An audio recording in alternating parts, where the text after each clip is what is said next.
मीराबाई का जब पालन पोषण यहाँ मेड़ता के अंदर हुआ था, दुद्धा जी जो थे भगवान कृष्ण के बहुत बड़े भक्त थे। किसके भक्त थे? तो घर में जैसा माहौल होता है वैसे बच्चे हो जाते हैं ना। अपने घर में शिव जी की पूजा हो रही है तो अपना शिव जी के प्रति अट्रैक्शन रहेगा, विष्णु की पूजा हो रही है विष्णु के प्रति।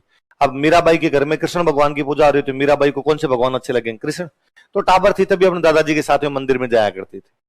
एक दिन दोनों मंदिर से पूजा करके दादा पोती बाहर निकल रहे थे और इतने में वहां से एक बारात निकल रही थी।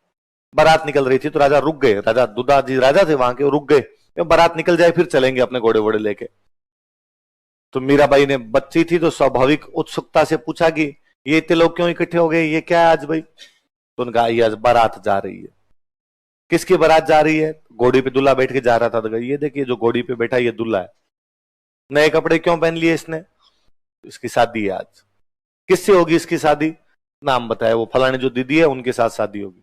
यूं बच्ची ने पूछते पूछते पूछ लिया मेरी भी शादी होगी? तो कहा हाँ तेरी भी शादी करेंगे। मेरा दूल्हा कौन होगा? तो दादाजी को लगा यार अब बच्ची को क्या जवाब दिया जाए कि होगा तेरा भी कोई दूल्हा होगा। नहीं मुझे अभी बताओ कौन होगा। तो उन्होंने लगा क्या नाम लिया जाए? तो भगवान कृष्ण के सामने खड़े थे तो कहा ये है तेरा दूल्हा। मीराबाई इस बात को सीरियस ले गए। मीराबाई भगवान कृष्ण को अपना पति मानते थे। शादी हो गई, यहां मेड़ता रहे तब तो ठीक है, भगवान कृष्ण वाला माहौल था, घर के अंदर पूजा करते रहे। शादी करके जब मेवाड़ गए तो मेवाड़ वालों में तो भगवान कृष्ण का इतना था नहीं, वो एकलिंग नाथ की जय बोलने वाले लोग सारे के सारे वहां पे। पर मीराबाई ने जाके भोजराज जी को कहा, अपने पति भोजराज जी कहा कि भाई देखो मेरा सांसारिक दीन दुनिया में कोई लेना देना नहीं है, मेरा इस संसार में कोई मन भी नहीं लगता है, मेरा एकमात्र मन लगता है तो कृष्ण की भक्ति में लगता है, मेरा तो गिरधर गोपाल दूसरों ना कोई। तो मैं ये कृष्ण भक्ति करना चाहती हूँ। क्योंकि अब संसार में जन्म लिया एक मानव के रूप में आई हूं, इसलिए शादी ब्याह ये सब काम भी करना ही है, लेकिन फिर भी ये कोई गृहस्थी मेरे संसार में मेरा कोई है नहीं विश्वास ज्यादा। भोजराज बहुत भले आदमी थे, भोजराज जी ने कहा कोई दिक्कत नहीं, आप तो अपने भगवान की भक्ति किया करो, आपको इन सांसारिक चीजों में पड़ने की भी आवश्यकता नहीं। तो उन्होंने खूब सपोर्ट किया मीराबाई को। इवन कहते हैं कि भोजराज का साथ वाले दोस्तों ने यूं कहना शुरू कर दिया कि यार भोजराज तुम्हारी जो पत्नी है वो तुमसे तो कम प्यार करती है और भगवान कृष्ण से ज्यादा प्यार करती है। पत्नी अपने पति को प्यार करे पर वो तो यार भगवान कृष्ण को प्यार करती है। भोजराज जी ने दिन उसके कहा कि यार तुम ये भी तो देखो कि मेरी पत्नी से प्रेम के मामले में मेरी टक्कर डायरेक्ट भगवान कृष्ण से है। यदि मैं जीत गया तो भगवान कृष्ण को हरा जाऊंगा, और हार गया तो भगवान ही तो जीते हैं। कोई आनिए बानिए से तो प्यार कर नहीं रही, डायरेक्ट भगवान कृष्ण से हो रहा है यार, अपने टक्कर उसको दे रहे हैं, इसके अंदर क्या बड़ी बात हो सकती है। तो अटूट ही प्रेम किया था उन्हें। तो राजस्थान की राधा कहते हैं हम, क्या कहते हैं? भोजराज जी की जल्दी डेथ हो जाती है, 1522-23 के आसपास में भोजराज जी की डेथ हो, सांगा से पहले ही भोजराज जी की डेथ हो गई। मध्यकालीन रीति रिवाज क्या कहते हैं कि मीराबाई को सती होना चाहिए, पर सांगा बहुत भले आदमी थे, सांगा ने कहा नहीं नहीं भाई, भगवान की भक्त महिला है, किस बात की सती, आप अपने पूजा अर्चना में ध्यान दो, कोई दिक्कत नहीं है हमें। तो मीराबाई सांगा के जीवन काल में अपने वैसे भगवान भक्ति में लगे रहे। सांगा जब मरे तो मेवाड़ में राजा बने रतन सिंह, रतन सिंह बनते, रतन सिंह राजा बने, तो वापस मीराबाई का चलता रहा, उनका अपने देवर से कोई क्लेश नहीं है। रतन सिंह के मरने के बाद उनके एक और देवर राजा बने, विक्रमादित्य। कौन राजा बने? उस टाइम में थोड़ा लफड़ा होना शुरू हुआ। उन दिनों चित्तौड़ के अंदर एक संत आए हुए थे, रैदास। कौन से संत आए हुए थे? और मीराबाई रैदास जी को अपना गुरु बना लेती है। गुरु कौन थे? रैदास। तो रैदास जी पधारे हुए थे तो मीराबाई उनके सत्संग सुनने के लिए जाने लग गए। विक्रमादित्य ने इस बात पर आपत्ति की। पहले तो उसने कहा कि राज परिवार की महिला घर से बाहर नहीं जा सकती, आप घर से बाहर सरेआम सत्संग सुनने के लिए जाते हैं। दूसरा, आप विधवा है, विधवा महिलाएं से घर से बाहर नहीं जाती, आप घर से बाहर निकलती है। तीसरा, रैदास जी दलित जाति के व्यक्ति हैं, इनको आपने अपना गुरु बना रखा है और आपको ये सारे काम छोड़ने पड़ेंगे, आपको घर के अंदर बैठना पड़ेगा, आप ऐसे बाहर नहीं निकल सकते। मीराबाई ने कहा मैं ये तीनों ही चीजें करूंगी, मैं राज परिवार की महिला हूं उसके बावजूद भगवान की भक्ति करूंगी, मैं विधवा महिला हूं उसके बावजूद मैं तो ये घर छोड़ के महल छोड़ के सत्संग सुनने के लिए जाऊंगी, और रैदास जी एक संत आदमी है, मेरे को उनमें ऊंच नीच जैसा कुछ भी दिखाई नहीं देता। वह कोई व्यक्ति जो ज्ञान की बातें बताए वो गुरु है, और मुझे उनको गुरु मानने में कोई भी परहेज नहीं। सब भगवान की संतान है, इनके अंदर ऊंचा नीचा नाप की कोई भी चीज नहीं होती। आपको जो अपना डिसीजन लेना लीजिए, मैं ये सब करूंगी। मुझे लगता है दुनिया में पहली महिला मीराबाई रही होगी जिन्होंने कहा होगा माई लाइफ माई चॉइस।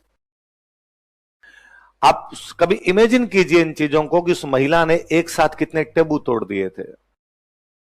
एक राजकुमारी के द्वारा ऐसा किया जाना, एक रानी के द्वारा ऐसा किया जाने वाला अपने आप में अनुकरणीय था कि ये वो समय था जब कहा जाता था ये था राजा। यदि वो रानी इस प्रकार से कर रही थी तो बाकी लोगों पे भले कमोबेश 5-10% लोगों पे असर पड़े, पर असर तो पड़ता है कि वो रानी होके जब रैदास जी को अपना गुरु बना सकती है, इसका मतलब समाज में ऊंच नीच नाम की कोई चीज नहीं। उनके पति नहीं है, उसके बावजूद यदि वो सत्संग में भाग लेती है, इसका मतलब पति की मृत्यु के बाद में जीवन समाप्त नहीं होता। वो यदि राजकुमारी होके भी इस प्रकार घर से बाहर निकलती है, इसका मतलब पर्दा प्रथा जैसी कोई भी चीज भी लोगों में जागरूकता आती है अपने आप।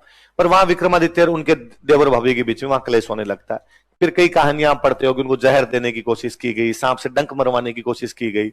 फाइनली उनको लगा कि यहां पार पड़ेगी नहीं, डेली डेली की लड़ाई है, तो वापस अपने पीहर आ गए। पीहर कहां पे था? मेड़ता। मेड़ता में उनके भाई राजा बने हुए थे जयमल।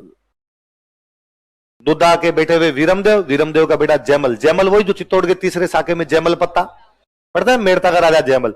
जयमल का जन थे भाई। रतन सिंह की बेटी है मीरा, रतन सिंह के भाई है वीरमदेव, वीरमदेव का बेटा कौन है? जयमल। तो काका चाचा ताऊ के हो गए आपस में, एक की बेटी होगी मीरा और एक का बेटा कौन हो गया? जयमल। या वापस जयमल के पास आ गए। जयमल खुद भगवान कृष्ण के बहुत बड़े भक्त थे। यहाँ कई दिन रहे और फिर एक दिन जयमल को कहा कि जयमल मुझे तीर्थ यात्रा करने के लिए जाना है, भगवान कृष्ण के जो बड़े बड़े केंद्र थे वहां जाना चाहती हूं मैं। वृंदावन जाऊं, मथुरा जाऊं, गोकुल जाऊं, द्वारका जाऊं। राजा की बहन किसी बात की इच्छा प्रकट करे और वो इच्छा पूरी ना हो, फिर किस बात की राजकुमारी? जयमल ने कहा ठीक है पधारिए आप, साथ में इन महिलाओं को और ले जाओ, थोड़ी बहुत ये भी तीर्थ यात्रा करके आ जाएगी। सेना भेज दी साथ में। यहां से बरसाना गए, मथुरा गए, वृंदावन गए। अरे जब वृंदावन गए तो यहां पर एक संत हुआ करते बहुत बड़े उस समय, रूप गोस्वामी जी महाराज। कौन थे? मीराबाई जब वहां पहुंचे मंदिर के अंदर तो कहा कि भाई रूप गोस्वामी जी महाराज को बुलाओ और पूजा करें यहां पर आके। रूप गोस्वामी जी महाराज वहां पूजा अर्चना किया करते थे। रूप गोस्वामी जी महाराज ने उन दिनों में कसम खा रखी थी कि मैं किसी भी महिला का मुंह नहीं देखूंगा। तो वो सुबह सुबह पूजा करने जाते, तब पर्दा लगा के पूजा करते, चुपचाप अपने कमरे में आके बैठ जाते। फिर मंदिर में महिलाएं भले आ जाओ, पर वो कहते मैं जब तक पूजा करूं कोई भी महिला आनी नहीं चाहिए। मीराबाई गए तो मीराबाई ने कहा भाई रूप गोस्वामी जी को बुला के लाओ। तो गए जाके और जाके रूप गोस्वामी जी को कहा कि भाई मीराबाई आई हुई है और आपको पूजा के लिए बुला रही है। उन्होंने वापस कहा कि भाई मीराबाई को जाके कह दो कि मैं किसी महिला का मुंह नहीं देखता, इसलिए मैं नहीं आऊंगा। मीराबाई को आगे चले चपाटों ने कहा भाई नहीं आना चाहते। उन्होंने कहा रूप गोस्वामी जी को मेवाड़ की रानी आई है और मेड़ता की राजकुमारी आगे पूजा करे चुपचाप। और किस बात का क्या करे रूप गोस्वामी जी कि मैं महिला का मुंह नहीं देखता। तो उनको जाके और कहो कि मीराबाई ये मानती है कि दुनिया में मर्द है कि भगवान कृष्ण, बाकी सब लेडीज है। मीराबाई को और किसी में पुरुष नजर आता ही नहीं है, इसलिए रूप गोस्वामी जी मीराबाई के सामने आप भी महिला ही हो और चुपचाप आ जाओ यहाँ पे। उन्होंने जाके बाद में कहा कि उसका मानना है कि तुम तो खुद ही महिला ही हो और आगे पूजा कर लो। रूप गोस्वामी जी महाराज ने आगे दंडवत प्रणाम किया था कि किसी की नजरों में यही साबित हो जाए कि केवल भगवान कृष्ण ही है सब कुछ, बाकी में मुझे और कुछ दिखाई नहीं देता है, इससे बड़ी भक्ति तो और क्या होगी। बाद में मथुरा वृंदावन घूमते घूमते चले गए द्वारिका। द्वारिका जाने के बाद में अपने जो साथ वाले थे उनको कहा तुम तो मेड़ता जाओ, मैं थोड़े दिन यहाँ द्वारिका रहूंगी, बाद में आ जाऊंगी। वहां द्वारिका में रहने लग गए। कई दिन जब हो गए तो जब मीराबाई नहीं आए, उस साल मेड़ता में बहुत भयंकर अकाल पड़ा। 1533-34 के आसपास की बातें, मेड़ता में भयंकर वाला अकाल पड़ गया। अकाल पड़ गया तो जयमल पंडित जी के पास गए किसी, और जयमल ने पंडित जी को जाकर कि पंडित जी अकाल पड़ गया, क्या कारण है, कोई तरीका तो बताओ, बरसात हो, लोगों की खेती नहीं होगी, किसान भूखे मर जाएंगे। पंडित जी ने जयमल को कहा कि जयमल, जिस जगह को छोड़ के मीराबाई चली जाए वहां भगवान राजी कैसे होंगे? तो मीरा को वापस बुलाओ, भगवान वैसे ही राजी हो जाएंगे, बरसात वैसे ही हो जाएगी। जयमल को भी याद आया कि यार बहन को गए हुए कई दिन हो गए, वापस बुलाना चाहिए। 5 पंडित जी भेजे कि जाओ द्वारिका से मीराबाई को वापस बुला कर लाओ। वो जिद करेंगे मैं नहीं चलूंगी, पर मुझे नहीं पता कैसे न कैसे करके उनको वापस लेके आना है। पंडित जी गए, उन्होंने मीराबाई को जाकर कहा भाई मीरा वापस पधारो, जयमल आपको वापस मेड़ता बुला रहे हैं। उन्होंने कहा कि नहीं, अब अंतिम समय नजदीक, अब ज्यादा जीऊंगी नहीं मैं, और मैं अब चाहती हूं कि भगवान कृष्ण के चरणों में मर जाऊं। तो आप वापस जाओ, और आप वापस जाके जयमल को दो कि मीरा नहीं आ रही। उन्होंने कहा कि बिना आपको लिए वापस गए जयमल हमें नहीं टिकने देगा, इसलिए या तो आप चलो वरना हम तो खुद ही भूख हड़ताल पे बैठे हैं, आप मरोगे आपसे पहले हम मरेंगे।